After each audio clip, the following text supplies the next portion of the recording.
बच्चों 3D geometry के अंदर इमेज वाले क्वेश्चंस और फुट परपेंडिकुलर वाले क्वेश्चंस बुक के अंदर नहीं दिए हुए। ऐसे क्वेश्चंस मैं आपके लिए लेके आया हूं। फर्स्ट क्वेश्चन देखो, find the image a dash of the point A163 in the line x upon 1 is equal to y minus 1 upon 2 is equal to z minus 2 upon 3। Question सिर्फ इतना ही नहीं है और बोल रहा है also find the equation of line joining the point A and A dash. सबसे पहले बनाएंगे figure. Find the image A dash. Image A dash है ऑफ द पॉइंट A। एक पॉइंट A है बच्चों, ध्यान से देखो, एक पॉइंट A है जिसके कोऑर्डिनेट्स हैं आपको दिए हुए 1, 6, 3 और एक लाइन है जो को दी हुई है x upon 1 is equal to y minus 1 upon 2 is equal to z minus 2 upon 3। मान लो ये लाइन एक प्लेन मिरर है, तो इस मिरर के अंदर A पॉइंट की इमेज कहां बनेगी? नीचे की तरफ बनेगी। उसको बोला हुआ है A डैश। तो आपको बेसिकली A डैश के कोऑर्डिनेट्स निकालने बच्चों। ये पॉइंट A163 और इसकी इमेज होगी बच्चों A डैश। इसको अभी हम कुछ एज्यूम नहीं करते, रोकते इसको। सबसे पहले जो फुट परपेंडिकुलर है इसको मैं F से रिप्रेजेंट करता हूं। F को मान रहा हूं मैं x1, y1, z2। जब भी इमेज वाला क्वेश्चन आए सबसे पहले आप क्या निकालोगे? फुट ऑफ परपेंडिकुलर F के कोऑर्डिनेट्स, राइट।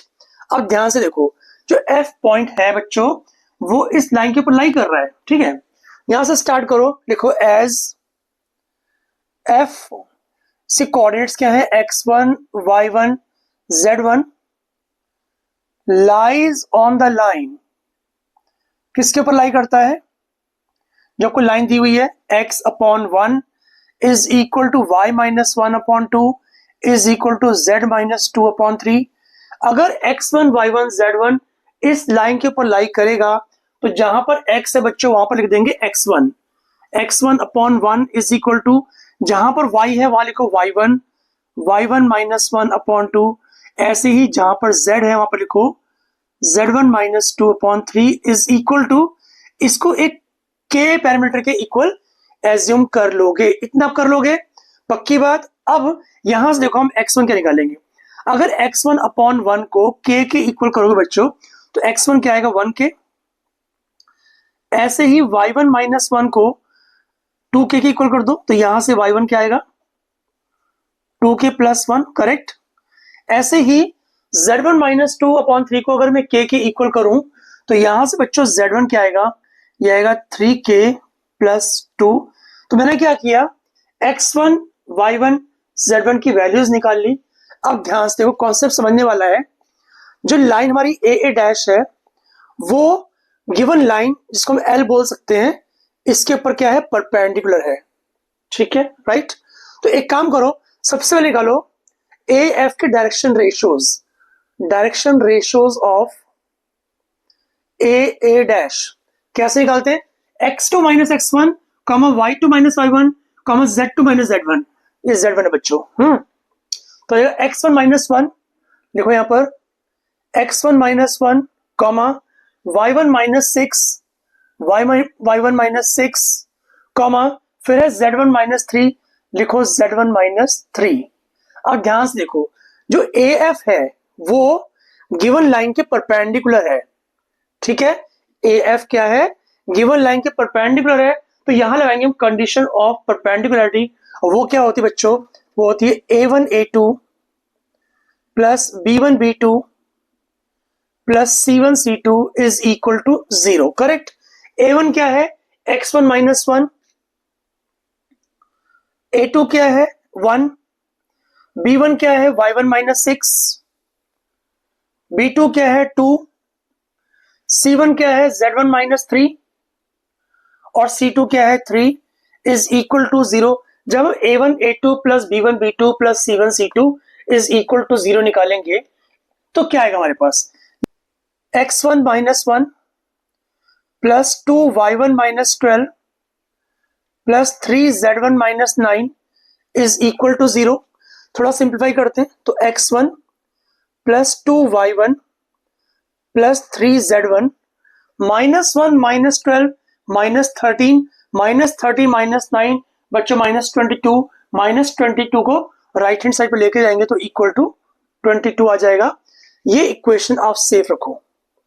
अब ध्यान से देखो, हमने यहां पर x1 को क्या निकाला, k, तो यहां k पुट कर दो, प्लस y1 क्या है बच्चों, y1 है 2k + 1, यहां पर 2k + 1 रख दो, प्लस 3 z1 क्या बच्चों 3k + 2, तो यहां पर 3k + 2 रख दो, इज इक्वल टू 22। अब k निकलने के बाद आपका क्वेश्चन बहुत इजी हो जाएगा। ध्यान से देखो, मैं सिंप्लीफाई करता हूं, k + 4k + 2 plus 9k + 6 is equal to 22। 9 + 4 13, 13 + 1 14, 14k आ गया। यहां देखो 2 + 6 8 हो गया, इज इक्वल टू 22 आ गया बच्चों। तो 14k कितना आ गया, 14 आ गया। तो यहां से हमारा k कितना आ गया बच्चों, 1 आ गया। अगर k 1 पुट कर दूं वापस यहां पर x1 y1 z1 में, तो क्या निकलेगा, x1 आ जाएगा बच्चों, k है ना, तो k तो अपना 1 ही है, तो x1 k आ जाएगा। y1 क्या बन जाएगा, 2 + 1 3 बन गया। ऐसे ही z1 बन जाएगा बच्चों, यहां पर k1 पुट करो तो ये बन जाएगा 5 के इक्वल।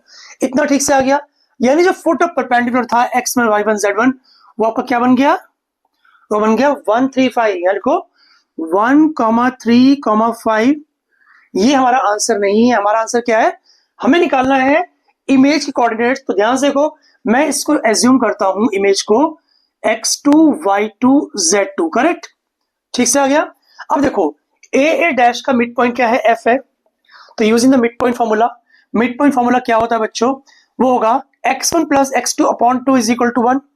10th पढ़ते थे ना, क्या था, 1 + x2/2, करेक्ट।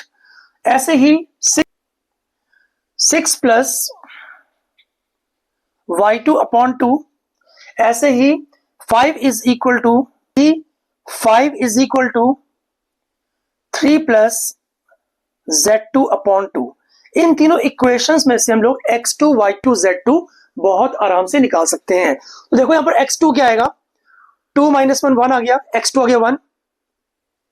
ऐसे ही y2 क्या बनेगा, 6 - 6 0 आ गया। एंड z2 क्या बनेगा, 10 - 3 7 आ गया। यानी कि जो इमेज कोऑर्डिनेट्स हैं वो x2 y2 z2 की जगह पुट कर दो तो 1,0,7 आएगा, राइट बच्चों। तो ये हो गया a डैश हो गया 1,0,7। हमारा एक पार्ट आंसर का आ गया, find the image a dash, तो हमने इमेज a डैश निकाल ली। अब करेंगे बच्चों सेकंड पार्ट। सेकंड पार्ट क्या बोलता है, find the equation of line joining a and a dash. a और a डैश की जो लाइन है ना, ये बड़ी सी, इसकी इक्वेशन आपको निकालनी, तो बहुत ध्यान से देखना। तो पहले याद करो, equation of line joining two points का फॉर्मूला क्या होता है, कार्टेशियन फॉर्म में होता है x - x1/x2 - x1 is equal to y - y1/y2 - y1 is equal to z - z1/z2 - z1। पहले लिख देते हैं equation of line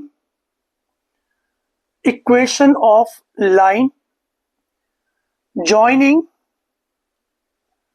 two points is given by, क्या होता है, x - x1/x2 - x1 is equal to y - y1/y2 - y1 is equal to z - z1/z2 - z1।